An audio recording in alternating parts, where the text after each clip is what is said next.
Hi guys, and welcome back to my channel. I hope you're all doing well. So as you can probably tell, this setting is a little bit different to usual. I am currently away on holiday, but I wanted to get this video up for you at my normal schedule on a Sunday, so I just thought I would sit and talk about the video whilst I'm here sunbathing, getting some sun. I'm currently in Portugal and I'm having the best time ever, but obviously I want to keep my YouTube videos every single Sunday as much as I can. I'm really just trying to keep as consistent as possible with them all.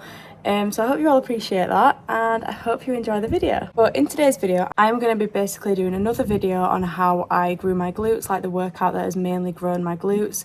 I did one of these a few weeks ago and this workout is very similar to that, however, just a little couple of things tweaked. It's more or less the same exercises, but I've just kind of like changed the intensity of the exercises, changed what I'm doing within the exercises, as you'll be able to tell.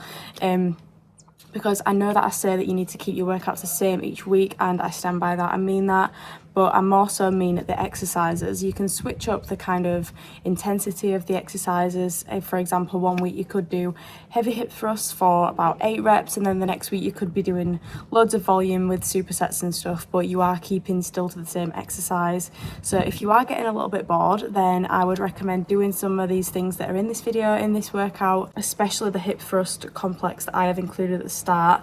I've been talking about this on my Instagram a little bit, but I just had to include it in a YouTube video because I just need you guys to try this hip thrust complex. I'm telling you, when my bum felt like it was actually going to fall off, I'm not even lying, so you need to try it. But yeah, this is basically like my holy grail glute workout, basically the same as the one a few weeks ago, just with a couple little things changed, like the isolation movements and stuff, which is absolutely fine to change week by week. You don't have to stick to the same isolation movements every week. They're more so made to change week by week, and also unilateral movements, I switch those around week by week as well, but I do keep the compounds the same. As I say in all videos, compounds need to be the same every time. So, as I said, firstly we're going to be starting off with hip thrust. So I started off with a hip thrust complex. Now, so what I started off with was 10 reps of regular hip thrust. Now, this is where you're aiming for the full range of motion rather than going kind of half the way down. You want to go all the way down and really contract the glutes all the way down and back up again. You want to pretend like your tailbone is kind of acting like an ice cream scoop, and it is scooping underneath. Your head and your chin is facing forward and is tucked into your chest. You don't want to have your head moving about anywhere. You don't want it flailing about behind you, because you're just going to start engaging your back and your spine, and you're probably going to injure yourself by doing that. So you want to keep your chin tucked, you want to keep the movement nice and slow and controlled, and like I said, you want to contract the glutes throughout the movement. You want to avoid using your upper body as much as possible and try and keep this movement solely in your lower body just to get the best glute connection. So I did 10 reps of the regular hip thrust, and then I went straight into 10 reps of regular hip thrust again, but with a 2-second pause at the top. So again, you want to keep full range of motion with this movement. Apart from at the top, you are just holding this movement for around 2 seconds and you're really squeezing and contracting the glutes at the top. However, you do want to avoid hyperextending at the glutes and the hips, and you don't want to come too far up. You just want to come up to the point where your glutes are fully contracted. And then straight after those 10 reps, I want you to go straight into 10 reps of cast glute bridges. Now, these are the movement with a smaller range of motion. So you don't come all the way down like you do with regular hip thrusts. You kind of just come to the midway point on your way down. You just don't go all the way down, as you will see me doing now. This is just a much shorter range of motion. This just ensures that the whole movement engages only the glutes rather than some of the hamstrings as well, which is what a regular hip thrust does. I want you to do 10 reps of those as well, so it'll be 30 reps in total for one set, and I want you to repeat that hip thrust complex for 3 sets.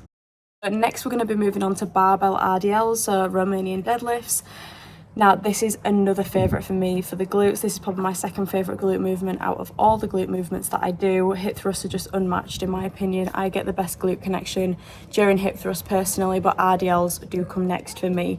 So I want to aim for a kind of moderate weight with this exercise. I was doing 4 sets of 12 reps here, but the 12th rep needs to be a struggle. You need to barely be able to do it, and if you can, then you need to up the weight. With these, you want to keep the barbell as close to your shins as possible. You want to keep it as close to your legs legs all the way down so that it's not really far from your body. You want it to be literally scraping your shins, and you want to keep your chin tucked and facing down towards the floor, and you want to have a slight bend in the knee as well, just to get the best glute connection. You'll get a larger hamstring connection if your legs are more straight, and you'll get a larger glute connection if your legs are more bent. So I personally like to bend my legs quite a bit just so that I get the best glute connection.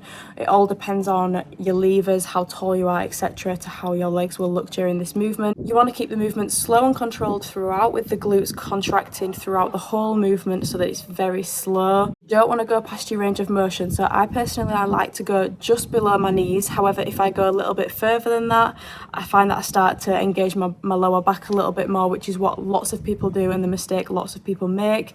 You do not need to take this movement all the way to the floor. Yeah, I find that if this movement is as short as possible, it might sound a little bit weird, but if it is short as possible, literally just going to my knees, that gets the best glute connection for me. If any further down, then it's just kind of gone. It's more like hamstrings and lower back for me then, but obviously each to their own. I'm just saying, in my opinion, I'm a shorter gal, and I find that not going so far down helps get the best glute connection as possible.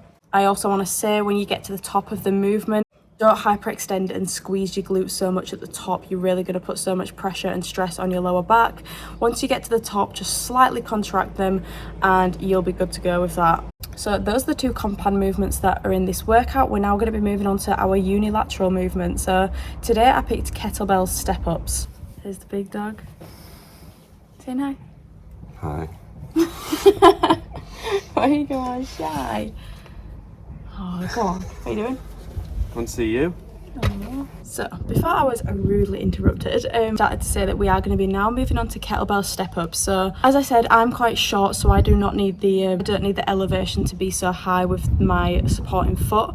So as you can see, what I was using was quite short actually, but obviously if you are someone that's taller, you'll probably need something a little bit taller for you to go on.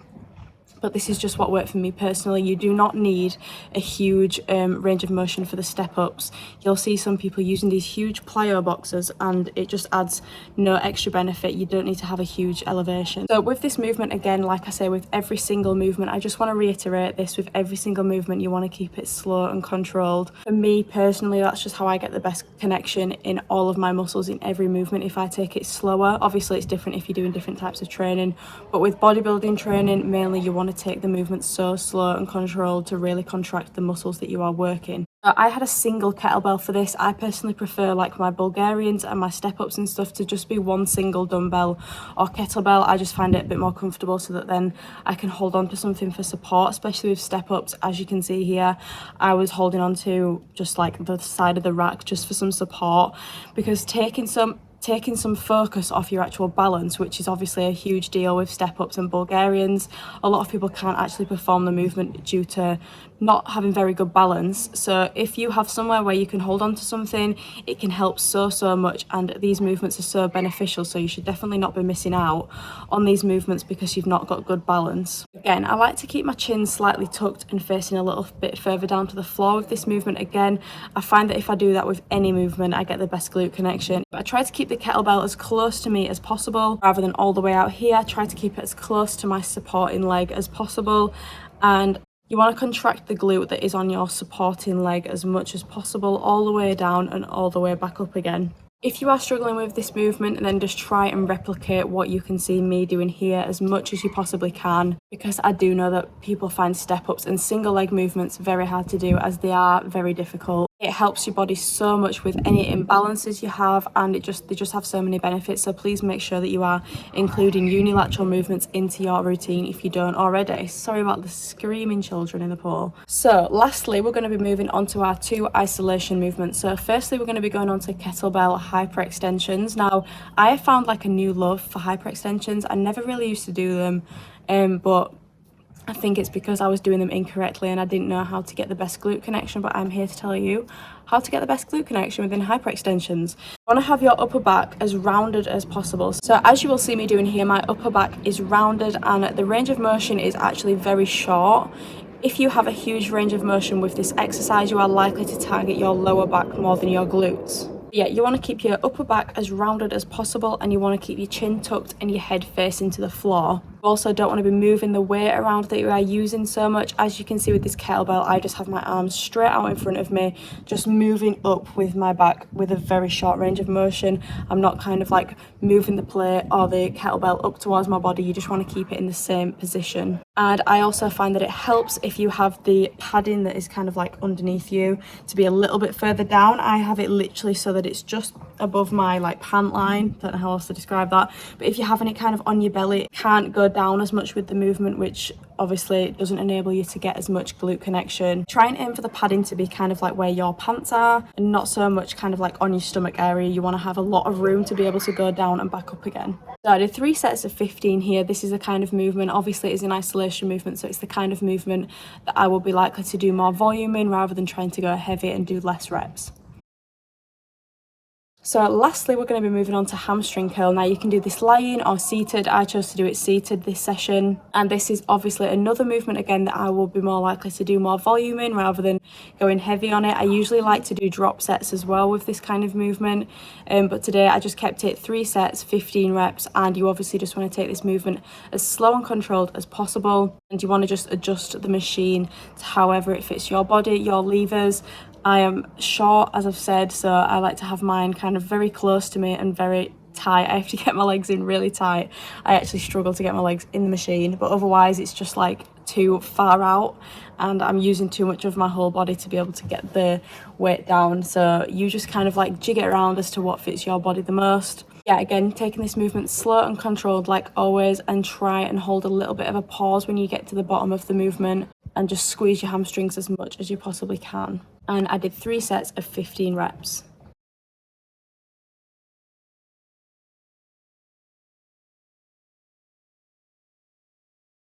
And that is it for this workout, guys. I hope you enjoyed. Please let me know if you do try it. I would love to know, and let me know how you get on with it. Promise you, if you do this workout religiously, week in, week out on your glute days, just obviously you can tweak things as well. You don't have to do this exact workout, but you get what I'm trying to say. As well as a substantial, nutritious diet that is suited to your goals, then I guarantee you that you will grow your glutes. Obviously, apart from many other factors as well.